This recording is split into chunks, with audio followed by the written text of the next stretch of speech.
வணக்கம், வாழ்க வளத்துடன். என்னோட பேர் ராஜபூபதி, நிறுவனம் மற்றும் பயிற்றுவர் ரேடியன் ஐஏஎஸ் அகாடமி. குரூப் 2 ஓடி அதற்குரிய online certificate verification list PDF out இருக்கிறாங்க. இது பாத்தீங்கன்னா குரூப் 2A, அதாவது நான் இன்டர்வியூ போஸ்ட். சோ இந்த மாதிரி தான் நிறைய பேருக்கு வந்திருக்கும். Not reach the zone of consideration for on screen certificate verification அப்படின்னா நான் இன்டர்வியூ போஸ்ட்டுக்கு கிட்டத்தட்ட ஒரு 6000 வேகன்சின்னு வச்சுக்கோங்க. 6000 அப்படின்னா கிட்டத்தட்ட ஒரு 12,000 கூப்பிடுறாங்களா? ஏன்னா அந்த அளவுக்கு கம்மியா இருந்ததுன்னா கொஞ்சம் கூட கூப்பிடுவாங்க. இது அதிகம் இருக்கிறதுனால அந்த அளவுக்கு கூப்பிடுறாங்களான்னு தெரியல. சரி, இருந்தாலும் 1:2 அப்படின்னு வச்சுக்கிட்டோம்னா அப்படின்னா, சோ அப்ப நீங்க என்ன அர்த்தம் அப்படின்னா, நீங்க ஒரு 6000 அந்த 12,000 பேத்துல ஒரு ஆளு அப்படின்னு அர்த்தம்.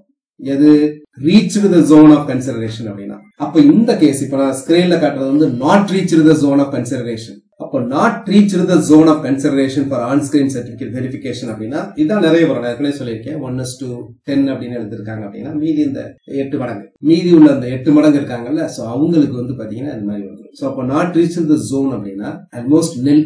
சோ உங்களுக்கு இந்த வேலை கிடைக்கிறதுக்கான வாய்ப்புகள் ஆல்மோஸ்ட் நில் அப்படின்னு அர்த்தம். சொல்றதுனால ஆல்மோஸ்ட் நில்னு சொல்றேன், நில்லுன்னு தான் அர்த்தம். இப்போ இந்த மாதிரி வந்திருக்கும் பாருங்க, சில பேருக்கு reach the zone of consideration for on-screen certificate verification அப்படின்னா குரூப் 2 நான் இன்டர்வியூ போஸ்ட்டுக்கு இந்த மாதிரி வந்திருந்தா என்ன அர்த்தம் அப்படின்னா, உங்களுக்கு சான்ஸ் இருக்கு. கன்ஃபார்மா கிடைக்கும்னு சொல்ல முடியாது. ஏன்னா இதுலயும் நிறைய பேர் கிடைக்காது. ஏன்னா உங்களை சிவிக்கு தான் கூப்பிடும். அப்ப உங்களுடைய மதிப்பெண் அப்படிங்கறத கன்சிடர் பண்ற இந்த ரேஞ்சுக்குள்ள இருக்கு அப்படின்னா, அப்போ இது 1:2 அப்படின்ற ரேஷியோட எடுத்திருந்தாங்கன்னா இதுல பாதி பேருக்கு வேலை கிடைக்கும், மீதி பாதி பேருக்கு வேலை கிடைக்காது. இல்ல குரூப் 2 ஓட்டிக்கு எடுத்த மாதிரி 1:3ங்கிற ரேஷியோல எடுத்திருந்தாங்கன்னா, சரிங்களா? இப்ப குரூப் 2 ஓட்டிக்கு அது அப்போ அப்படி பார்த்திருந்தாங்க அப்படின்னா 2/3க்கு வேலை கிடைக்காது, 1/3க்கு வேலை கிடைக்கும். சோ அப்ப என்ன ரேஷியோல எடுத்திருக்காங்க. அப்ப ரீச் த ஜோன் அப்படின்னா இப்போதைக்கு நீங்க என்ன இருக்கீங்க அப்படின்னா, சோ உங்களை கன்சிடர் பண்ணுவாங்க, உங்களுக்கு சான்ஸ் இருக்கு. கன்ஃபார்மா அப்படிங்கிறது நீங்க எப்படி எழுதியிருக்கிறீங்க, என்னென்னலாம் ஸ்பெஷல் கேட்டகரி இருக்கு அப்படிங்கறத பொறுத்து. நான் ரீச் அப்படின்னா நீங்க அடுத்த எக்ஸாம்ஸ்க்கு தயார் பண்ணுங்க. ரீச் அப்படின்னா இதுலயும் சிவிக்கு பாத்தீங்கன்னா நார்மலா 1:2 இது நான் இன்டர்வியூ போஸ்ட்.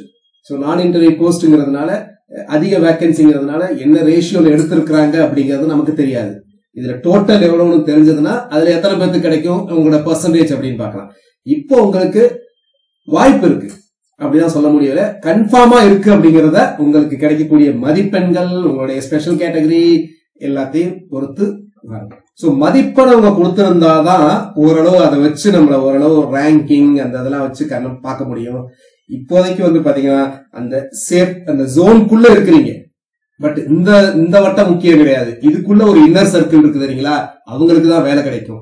நீங்க பாத்தீங்கன்னா இப்போ அந்த இன்னர் சர்க்கிள்குள்ள இருக்கீங்களா, இன்னர் சர்க்கிளை விட்டு ஜஸ்ட் வெளியே இருக்கீங்களா அப்படிங்கிறது மதிப்பெண் போட்டாதான் தெரியும். ஆனா நாட் ரீச் அப்படிங்கிறவங்க பாத்தீங்கன்னா இதுல இல்லவே இல்லை. உங்களுக்கு அடுத்த தேர்வுக்கு நீங்க ப்ரிப்பேர் பண்ணுங்க. நன்றி.